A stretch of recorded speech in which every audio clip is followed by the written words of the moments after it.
വിശുദ്ധ ലൂക്ക അറിയിച്ച സുവിശേഷം 10-ാം അധ്യായം 27 മുതൽ 35 വരെയുള്ള തിരുവചന ഭാഗം.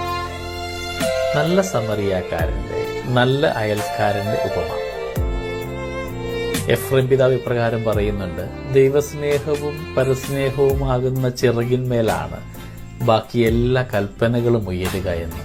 നിയമജ്ഞന്റെ ചോദ്യത്തിന് ഈശോ കൊടുക്കുന്ന ഒരു ഉത്തരമാണ് ഇന്നിന്റെ ധ്യാന വിഷയം. എൻ്റെ അയൽക്കാരൻ ആരാണെന്ന് ചോദിക്കുമ്പോൾ ഒരു ഉപമ പറയുന്നുണ്ട്. സ്വാഭാവികമായിട്ടും അയൽക്കാരൻ ആരാണ് എന്നാണ് ഉപമയിൽ പറഞ്ഞു വെക്കേണ്ടത്. ഈശോ അവസാനം പറഞ്ഞു വെക്കുന്നത് ആരാണ് അയൽക്കാരനെന്ന് മാത്രമല്ല, നീയും അയൽക്കാരനാവണമെന്ന ഒരു ഓർമ്മക്കുറിപ്പും കൂടിയാണ്. നാം ഒരുപാട് തവണ ധ്യാനിച്ചതാണ് നല്ല സമറിയാക്കാരൻ്റെ ഉപമ. അതിൽ 3 സ്വഭാവങ്ങൾ നമുക്ക് കാണാൻ പറ്റും. ഒന്നാമത് കവർച്ചക്കാരന്റെ സ്വഭാവം, രണ്ടാമത് പുരോഹിതന്റെയും ലേവായന്റെയും, മൂന്നാമത് സമറിയാക്കാരന്റെ. കവർച്ചക്കാരന്റെ മനോഭാവം എന്ന് പറയുന്നത് എനിക്കുള്ളതെല്ലാം എനിക്ക്, നിനക്കുള്ളതും എനിക്ക്. നിന്റേത് കൂടെ കവർന്നെടുക്കുവാനുള്ള മനോഭാവമാണ് കവർച്ചക്കാരൻ്റെ കയ്യിലുള്ളത്. നമ്മുടെ ജീവിതത്തിൽ ഈ മനോഭാവം ഉണ്ടോ എന്ന് ധ്യാനിക്കുന്നത് നല്ലതായിരിക്കും. രണ്ടാമത് പുരോഹിതന്റെയും ലേവായന്റെയും മനോഭാവം, എനിക്കുള്ളത് എനിക്ക്, നിനക്കുള്ളത് നിനക്ക്. ദേവാലയ കർമ്മങ്ങളുടെ ശുശ്രൂഷകളുടെയും ഒക്കെ നിയോഗം മാത്രമായിരുന്നു അവർക്കുണ്ടായിരുന്നത്. അവർ സഹോദര സ്നേഹം അനുഭവിച്ചതും മനസ്സിലാക്കിയതുമൊക്കെ ദൈവാലയ കർമ്മങ്ങളുടെ പരിവേഷത്തിൽ മാത്രമായിരുന്നു. അതുകൊണ്ടായിരിക്കാം ഒരു നിസ്സംഗ മനോഭാവമായിട്ട് ഇവർ കടന്നു പോകുന്നത്. മൂന്നാമത് സമറിയാക്കാരൻ. സമറിയാക്കാരന്റെ മനോഭാവം എന്ന് പറയുന്നത് നിനക്കുള്ളത് നിനക്ക്, എനിക്കുള്ളത് നിനക്ക്, എൻ്റെ കയ്യിലുള്ളത് കൂടെ നിനക്ക് സമ്മാനിക്കുവാനുള്ളൊരു മനോഭാവം ഈ സമറിയാക്കാരനുണ്ടായിരുന്നു. നമ്മൾ ഈ വചനം ധ്യാനിക്കുമ്പോൾ ഓർക്കുമായിരിക്കും, ഞാനും നല്ല സമറിയാക്കാരനായി മാറുമെന്ന്. സമറിയാക്കാരനായി മാറാനായിട്ട് ജെറൂസലേമിൽ നിന്നും ജെറീക്കോയിലേക്ക് പോകേണ്ട ആവശ്യമൊന്നുമില്ല. ജെറൂസലേമിൽ നിന്നും ജെറീക്കോയിലേക്കുള്ള വഴി ഇന്ന് നിന്റെ വീട്ടുവാതിക്കൽ തന്നെയാണ്.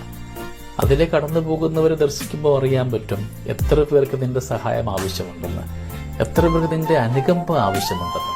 നമുക്കൊത്തിരി അയൽവക്കങ്ങളൊക്കെ ഉണ്ടല്ലേ. ദൈവം ഓർമ്മിപ്പിക്കുന്നു, അയൽവക്കത്ത് വീട് വെച്ചത് കൊണ്ടാരും അയൽക്കാരായിട്ട് മാറുന്നില്ല. അനുകമ്പയോടെ, ആർദ്രതയോടെ ചുറ്റുവട്ടങ്ങളെ ദർശിക്കുവാൻ സഹോദര തുല്യമായ സ്നേഹം കൊടുക്കുമ്പോൾ മാത്രമാണ് നാം ഓരോരുത്തരും അയൽക്കാരായിട്ട് മാറുന്നത്.